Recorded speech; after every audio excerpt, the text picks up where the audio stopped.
Étudier la Bible, un podcast hebdomadaire pour approfondir la Bible, parole de Dieu. Bonjour à tous, quel plaisir de vous retrouver pour cette nouvelle étude suivie dans le livre de Ruth. On arrive au dernier chapitre, les amis, on arrive à la fin de l'histoire, c'est la dernière étape, l'épilogue, mais on n'a pas tout à fait fini, il y a ce chapitre entier donc à traiter. Alors on va lire justement le Ruth chapitre 4, on va suivre Boaz qui va se rendre aux portes de la ville pour exercer son droit de rachat, mais auparavant il faut que le plus proche parent se désiste pour que Boaz puisse se marier avec Ruth. Alors on va lire les amis le chapitre 4. Boaz monta à la porte et s'y arrêta. Or voici, celui qui avait droit de rachat et dont Boaz avait parlé vint à passer. Boaz lui dit « Approche-toi, reste ici toi, un tel. » Et il s'approcha et s'arrêta. Boaz prit alors 10 hommes parmi les anciens de la ville et il dit « Asseyez-vous ici. » Et ils s'assirent. Puis il dit à celui qui avait le droit de rachat « Naomi, revenue du pays de Moab, a vendu la parcelle de terre qui appartenait à notre frère Élimélec. J'ai cru devoir t'en informer et te dire « Acquiers-la en présence des habitants et en présence des anciens de mon peuple. Si tu veux racheter, rachète. Mais si tu ne veux pas, déclare-le-moi afin que je le sache. Car il n'y a personne avant toi qui ait droit de rachat. Et je l'ai après toi. » Et il répondit, « Je rachèterai. » Boaz dit, « Le jour où tu acquerras le champ de la main de Naomi, tu l'acquerras en même temps de Ruth, la Moabite, femme du défunt, pour relever le nom du défunt dans son héritage. » Et celui qui avait le droit de rachat répondit, « Je ne puis pas racheter pour mon compte, de peur de détruire mon héritage. Prends pour toi mon droit de rachat, car je ne puis pas racheter. » Autrefois en Israël, pour valider une affaire quelconque relative à un rachat ou à un échange, l'un ôtait son soulier et le donnait à l'autre. Cela servait de témoignage en Israël. Celui qui avait le droit de rachat dit à Boaz, « Acquiers pour ton compte. » Et il ôta son soulier. Alors Boaz dit aux anciens et à tout le peuple, « Vous êtes témoins aujourd'hui que j'ai acquis de la main de Naomi tout ce qui appartenait à Élimélec, à Kiljon et à Machlon, et que je me suis également acquis pour femme Ruth la Moabite, femme de Machlon, pour relever le nom du défunt dans son héritage, et afin que le nom du défunt ne soit point retranché d'entre ses frères et de la porte de son lieu. Vous en êtes témoins aujourd'hui. » Tout le peuple qui était à la porte et les anciens dirent, « Nous en sommes témoins. Que l'Éternel rende la femme qui entre dans ta maison semblable à Rachel et à Léa, qui toutes les deux ont bâti la maison d'Israël. Manifeste ta force dans Ephrata et fais-toi un nom dans Bethléem. Puisse la postérité que l'Éternel te donnera par cette jeune femme rendre ta maison semblable à la maison de Péretz, qui fut enfantée à Juda par Tamar. » Boaz prit Ruth, qui devint sa femme, et il alla vers elle. L'Éternel permit à Ruth de concevoir, et elle enfanta un fils. Les femmes dirent à Naomi, « Béni soit l'Éternel qui ne t'a point laissé manquer aujourd'hui d'un homme ayant droit de rachat, et dont le nom sera célébré en Israël. Cet enfant restaurera ton âme et sera le soutien de ta vieillesse, car ta belle-fille qui t'aime l'a enfanté, elle qui vaut mieux pour toi que 7 fils. » Naomi prit l'enfant et le mit sur son sein, et elle fut sa garde.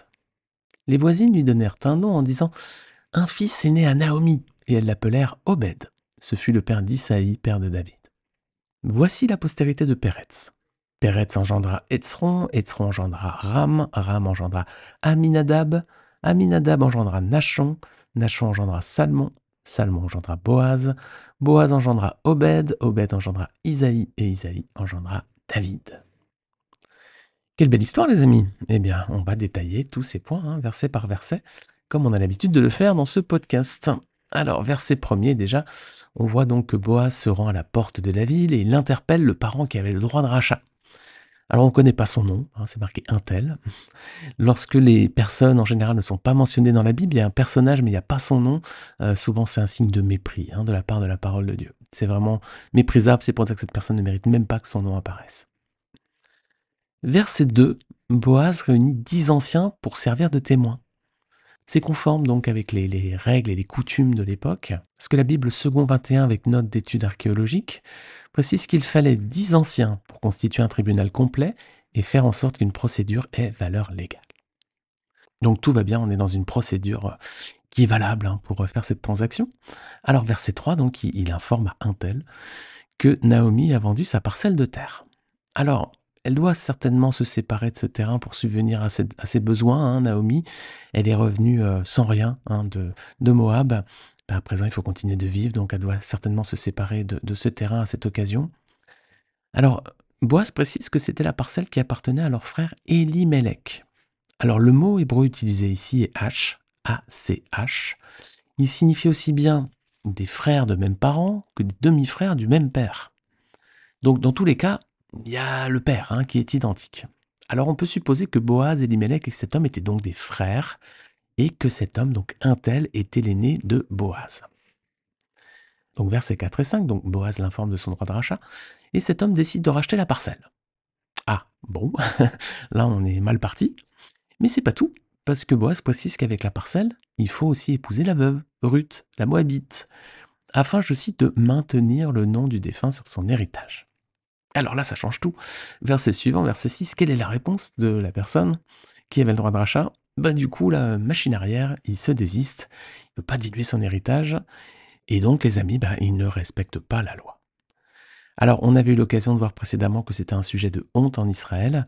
Je vous renvoie vers l'épisode dans Ruth 4, qui pourra entrer dans la Nouvelle Jérusalem, et dans l'épisode qui traitait de Genèse 38, la descendance de Juda par sa belle-fille Tamar. Alors, on arrive à la conclusion de cette affaire, cette transaction, donc versets 7 et 8. Cette transaction donc est effectuée avec un échange de sandales. Et ce qui est curieux ou amusant, c'est de voir qu'au début du verset, il est indiqué pour valider une affaire quelconque relative à un rachat ou à un échange, l'un ôtait son soulier et le donnait à l'autre. Cela servait de témoignage en Israël. Donc ça signifie que ce texte a été écrit plus tard, en fait, à une époque où cette règle visiblement ne s'appliquait plus. Alors, versets 9 et 10, Boaz annonce alors devant tout le peuple qu'il acquiert l'héritage de son frère Elimelech et de ses enfants Machlon et Kiljon. Et qu'il prend également pour femme Ruth la Moabite, afin que le nom du défunt soit maintenu sur son héritage. Et on voit ici que, contrairement à l'autre personnage, Boaz respecte scrupuleusement la loi. Donc Boaz est un homme respectueux de la loi de Dieu. Il tient ses engagements, quel qu'en soit le coût pour lui, et par sa conduite, il devient une bénédiction pour Ruth et pour sa belle-mère Naomi. Alors il y a un verset qui pourrait s'appliquer parfaitement à lui, à son attitude, c'est Michée 6, verset 8. On t'a fait connaître, homme, ce qui est bien, et ce que l'Éternel demande de toi, c'est que tu mettes en pratique le droit, que tu aimes la bonté et que tu marches humblement avec ton Dieu. C'est ce qu'il a fait. Il a mis en pratique le droit, il a exercé son droit de rachat. Il a aimé la bonté, ce qu'il a fait du bien à Ruth et à Naomi, et il a marché humblement avec son Dieu, en respectant scrupuleusement ce que le Seigneur attendait de lui, quel qu'en soit le coût. Et nous les amis, est-ce qu'on met en pratique le droit? Est-ce qu'on respecte scrupuleusement la loi de Dieu? Alors je dis pas la loi de l'Ancien Testament lorsqu'on était sous la loi. À présent nous sommes sous la grâce depuis la venue, la vie et la mort de notre Seigneur Jésus-Christ. Mais est-ce que nous mettons en pratique toute la parole de Dieu? Ou seulement en partie, ce qui nous arrange? Est-ce qu'on aime la bonté? Est-ce qu'on aime faire du bien aux autres? Quel qu'en soit le coût, là encore. Et est-ce qu'on marche humblement avec notre Dieu? Voilà, est-ce qu'on est main dans la main avec lui et nos pas suivent ses pas? Alors c'est peut-être une question qu'on peut se poser lorsqu'on lit ce verset dans Michée 6,8 et quand on lit l'histoire de Boaz. Alors on franchit une étape à présent, verset 11. Tous les peuples et tous les anciens vont bénir Boaz. Ils souhaitent que Ruth soit semblable à Rachel et Léa. Vous savez, les deux épouses de Jacob, donc, qui ont donné naissance aux 12 tribus d'Israël. Alors quelle magnifique image en effet que ces hommes donnent ici. Même si les relations entre les deux femmes, entre Léa et Rachel, n'ont pas toujours été faciles. Et là, je vous renvoie vers l'épisode de Genèse 30, lorsqu'on avait vu Rachel et Léa, les deux sœurs rivales. Alors, ils ne font pas que mentionner Rachel et Léa, ils mentionnent également Tamar. Est-ce que vous vous rappelez l'histoire de cette femme, Tamar? Ça vous parle? Eh bien, c'est cette femme qui a été mariée à 2 reprises à des fils de Juda. On trouve son histoire dans Genèse 38. Voilà, Juda avait 3 fils, donc elle se retrouve d'abord mariée avec Er, et puis Er va décéder, donc elle se marie ensuite avec l'autre fils de Juda, toujours pour perpétuer ce nom en Israël, donc il s'appelait Onan. Mais cet homme-là encore va mourir, donc il reste un troisième fils qui s'appelle Sheila, mais Juda refuse de lui donner ce fils en mariage, il trouve un subterfuge parce que peur que Sheila meure également. Alors Tamar va trouver un subterfuge pour faire valoir son droit. Elle va se déguiser en prostituée et elle va se mettre sur le bord d'un chemin. Elle va avoir une relation avec son beau-père qui ne sait pas que c'est elle. Et elle va tomber enceinte. De cette relation naît Péretz, donc qui est l'ancêtre de Boaz. Je vous renvoie à l'épisode de podcast Genèse 38, la descendance de Juda par sa belle-fille Tamar. Alors on peut trouver cette histoire un peu sordide ou un peu choquante hein, aujourd'hui à notre époque, la culture est tellement différente. Mais le Seigneur a honoré cette femme méprisée, Tamar, cette femme qui a dû faire valoir elle-même ses droits. Le Seigneur est un Dieu de justice, les amis, et Tamar a son nom inscrit dans la généalogie du Messie qu'on trouve dans Matthieu chapitre 1. Est-ce qu'elle pouvait être plus bénie Elle fait partie donc de la famille terrestre de Jésus-Christ. Alors verset 13, Boaz se marie enfin à Ruth, hein. Ils vont s'unir et elle va lui donner un fils. Imaginez hein, cette femme moabite qui était interdite d'entrer dans le peuple de Dieu. Hein. À présent, elle devient mère en Israël en se mariant avec et un juif pieux en plus, à qui elle donne un fils. Le Seigneur est bon, les amis, non? Il va donner une vie nouvelle et il a honoré ses choix. Alors à présent, les autres femmes bénissent également Naomi. Hein.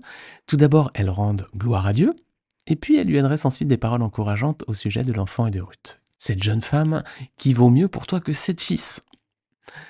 Alors ensuite, Naomi va prendre soin de l'enfant et l'élever, et puis il faut lui donner un nom à cet enfant. Alors, regardez bien, qui donne son nom à ce petit? Regardez bien, versets 16 et 17. C'est ni Boaz, ni Ruth, ni même Naomi. Ce sont les voisines qui vont lui donner un nom. Ça surprend les amis ou pas? Est-ce que vous accepteriez que ce soit vos voisins qui donnent le prénom à votre enfant? Voilà, vous venez d'avoir un bébé, et c'est les voisins finalement qui vont lui donner un nom. Vous feriez ça ou pas? Eh bien, visiblement, c'était une coutume, là encore, à cette époque. Hein. Rappelez-vous, lorsqu'Élisabeth a accouché de Jean-Baptiste, ce sont les proches qui ont proposé de nommer l'enfant Zacharie. Regardez avec moi Luc chapitre 1er, versets 57 à 58. Le moment où Élisabeth devait accoucher arriva et elle mit au monde un fils. Ses voisins et ses parents l'apprirent que le Seigneur avait fait preuve d'une grande bonté envers elle, et ils se réjouirent avec elle. Le 8e jour, il vint pour circoncire l'enfant. Il voulait l'appeler Zacharie, d'après le nom de son père. Mais sa mère prit la parole et dit « Non, il sera appelé Jean ». Voilà. Donc c'était les proches, là, hein, les voisins et les parents voilà, qui voulaient donner le prénom de l'enfant à l'époque d'Élisabeth. Alors bon, aujourd'hui, on ne ferait plus ça. Hein. Enfin, du moins, peut-être que dans votre pays, je ne sais pas où vous habitez, peut-être que ça se pratique encore. Si c'est le cas, dites-le moi dans un commentaire sur Spotify, je vais laisser un encart pour ça. Alors l'enfant va donc s'appeler Obed, un nom magnifique les amis, ça signifie serviteur dans le sens serviteur de Dieu. Très beau prénom, Obed. Alors Obed va donner ensuite naissance à un fils qui s'appellera Isaïe, qui lui-même donnera naissance à un fils qui s'appellera David, donc le roi d'Israël, et ensuite de sa descendance naîtra le Seigneur, Jésus-Christ, le Messie promis. Alors justement, ce passage, il est à rapprocher de la vision que va recevoir le prophète Ésaïe, donc on est quelques siècles plus tard à présent, hein, et cette vision concerne la venue du Seigneur Jésus-Christ pour le salut de l'humanité. Ésaïe chapitre 9, versets 5 à 6. En effet, un enfant nous est né, un fils nous a été donné, et la souveraineté reposera sur son épaule. On l'appellera merveilleux conseiller, Dieu puissant, Père éternel, prince de la paix. Étendre la souveraineté, donner une paix sans fin au trône de David et à son royaume, l'affermir et le soutenir par le droit et par la justice, dès maintenant et pour toujours, voilà ce que fera le zèle de l'Éternel, le Maître de l'univers. Alors les amis, quel destin que celui de Naomi et de Ruth. Hein. Naomi, qui a perdu son mari et ses 2 enfants lors de son séjour à Moab, retrouve à présent une famille, et Ruth, l'étrangère interdite d'entrer dans le peuple de Dieu, devient la grand-mère d'un grand roi en Israël et surtout du Messie promis. Alors Obed, fils qui naît de Ruth et de Boaz, si on regarde, c'est aussi quelque part un type de Christ par plusieurs aspects. Tout d'abord, regardez où il naît, à Bethléem. Alors c'est là que va naître Jésus aussi quelques siècles plus tard. Hein. On va lire dans Michée 5, versets 1 à 3. « Et toi, Bethléem Ephrata, qui est petite parmi les villes de Juda, de toi sortira pour moi celui qui dominera sur Israël et dont l'origine remonte loin dans le passé, à l'éternité. C'est pourquoi il livrera son peuple jusqu'au moment où accouchera celle qui doit accoucher, et le reste de ses frères reviendra auprès des Israélites. Il se présentera et les conduira avec la force de l'Éternel, avec la majesté du nom de l'Éternel, son Dieu. Ils auront une habitation assurée, car sa grandeur sera reconnue jusqu'aux extrémités de la terre. » Son nom, Obed, signifie serviteur. Et en effet, les amis, Jésus est venu comme un serviteur parmi les hommes. Hein. Regardez avec moi tout d'abord dans Ésaïe 42, versets 1 à 4. C'est un passage prophétique qui dévoile les traits du Seigneur, du serviteur, du Messie qui va venir. Voici mon serviteur, celui que je soutiendrai, celui que j'ai choisi et qui a toute mon approbation. J'ai mis mon esprit sur lui. Il révélera le droit aux nations. Il ne criera pas, il ne haussera pas le ton et ne fera pas entendre sa voix dans les rues. Il ne cassera pas le roseau abîmé et n'éteindra pas la mèche qui fume encore. Mais c'est en toute vérité qu'il révélera le droit. Il ne faiblira pas et ne se relâchera pas jusqu'à ce qu'il ait instauré le droit sur la terre. Les îles placeront leur attente dans sa loi. Voilà, vous voyez, il y a un homme ici qui doit venir, hein. Il aura l'Esprit de Dieu sur lui, il va révéler le droit aux nations, et donc c'est un serviteur. Voici mon serviteur, celui que je soutiendrai, celui que j'ai choisi et qui a toute mon approbation. On peut lire aussi Philippiens 2, versets 5 à 8.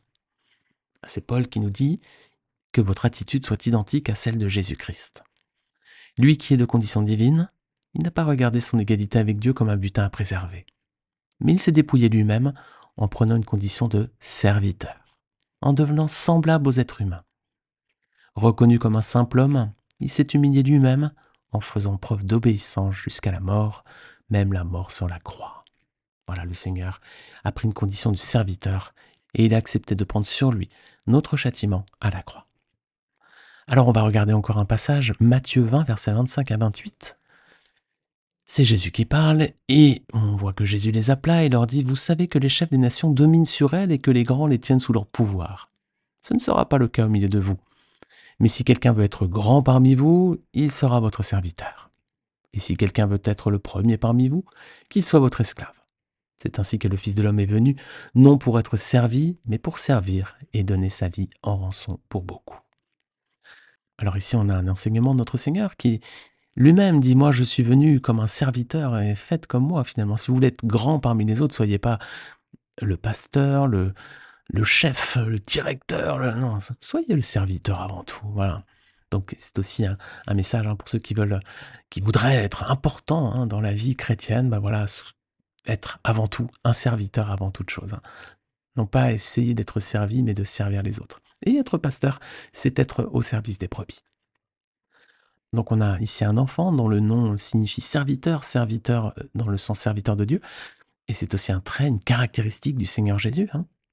Et puis Obed, son père est juif et sa mère est païenne. Et Jésus, il est mort sur la croix pour les péchés de tous, les juifs comme les non-juifs. Galates 3, versets 26 à 29. Vous êtes tous fils de Dieu par la foi en Jésus-Christ. En effet, vous tous qui avez été baptisés en Christ, vous vous êtes revêtus de Christ. Il n'y a plus ni juif ni non-juif, il n'y a plus ni esclave ni libre, il n'y a plus ni homme ni femme, car vous êtes tous un en Jésus-Christ. Si vous appartenez à Christ, vous êtes la descendance d'Abraham et vous êtes héritiers conformément à la promesse. Oui les amis, par sa mort sur la croix, Jésus nous a réconciliés avec Dieu. Il n'a pas fait de différence entre les hommes, son sang a coulé pour tous, aussi bien pour les juifs que pour les païens. Donc le vœu qui est formulé par ces femmes au sujet d'Obed, cet enfant restaurera ton âme et sera le soutien de ta vieillesse, ce vœu s'est pleinement accompli en Jésus-Christ. Alors ensuite, le chapitre se termine par une généalogie qui est un peu plus complète. Il y a 10 noms ici. Ça commence par Péretz, donc Péretz qui est né de la relation entre Tamar et son beau-père Juda. Et puis ensuite, on a 4 noms. Donc les 5 premiers, Péretz et puis les 4 suivants, ces 5 générations donc couvrent le séjour en Égypte et la traversée du désert. Et puis les 5 noms suivants, ils commencent avec Salmon. C'est la période qui couvre l'entrée et la vie en terre promise. Salmon, c'est celui qui s'est marié avec Rahab, donc la prostituée de Jéricho, qui avait aidé les 2 espions à s'enfuir. On avait vu cette histoire lorsqu'on avait étudié Josué chapitre 2. Donc les principaux personnages de cette généalogie vont être ensuite repris au début de l'évangile de Matthieu, à Matthieu chapitre 1er, et cette généalogie donc conduira jusqu'au Messie promis, le Seigneur Jésus-Christ. Je vais lire les premiers versets de l'évangile de Matthieu, donc chapitre 1er, versets 1 à 6. Voici la généalogie de Jésus-Christ, fils de David, fils d'Abraham. Abraham eut pour fils Isaac. Isaac eut Jacob, Jacob eut Juda et ses frères. Juda eut Péretz et Zérak de Tamar. Péretz eut Étzrom, Étzrom eut Aram, Aram eut pour fils Aminadab. Aminadab eut Nachlon, Nachlon eut Salmon, Salmon eut Boaz de Rahab. Boaz eut Obed de Ruth. Obed eut pour fils Isaïe, Isaïe eut David, etc. Donc on a ici les principaux personnages, et on a notamment, donc, qui sont nommés ces 3 femmes 3 femmes qui ont traversé des épreuves, mais que Dieu a bénies. On a tout d'abord Tamar, Tamar qui a dû faire valoir ses droits en se déguisant en prostituée. On a ensuite Rahab, prostituée elle aussi à Jéricho, et qui a obtenu la vie sauve en faisant le choix de protéger les 2 espions juifs. Et puis enfin, on a Ruth, une jeune fille veuve, pauvre, interdite de droit de cité en Israël, mais qui a fait le choix de suivre le Dieu d'Israël justement et de se réfugier sous ses ailes. Ce sont 3 femmes qui comptaient pour peu de choses dans la société, les amis, mais qui ont finalement pris place dans la glorieuse lignée des ascendants selon la chair de Jésus-Christ, le Messie promis. Et tout ça, les amis, c'est la grâce de Dieu. Le Seigneur est immensément bon, les amis, non? Amen? Amen. Alors on est arrivé au bout de ce livre, on est arrivé au bout des 4 chapitres du livre de Ruth. Petit livre, vous avez vu, mais beaucoup de choses pour nous aussi, beaucoup d'enseignements pour nous chrétiens. Alors c'est pas tout à fait fini, on va encore se retrouver la semaine prochaine pour faire une conclusion à ce livre de Ruth. On bouclera la boucle dans ce dernier épisode. Je vous souhaite à tous une très belle semaine sous la protection de notre Seigneur Jésus-Christ. Si vous n'êtes pas venu au Seigneur, venez vous réfugier sous ses ailes. Il est votre protection, il est un rocher, il est une forteresse pour ceux qui se confient en lui. Très bonne semaine à tous, que le Seigneur vous bénisse.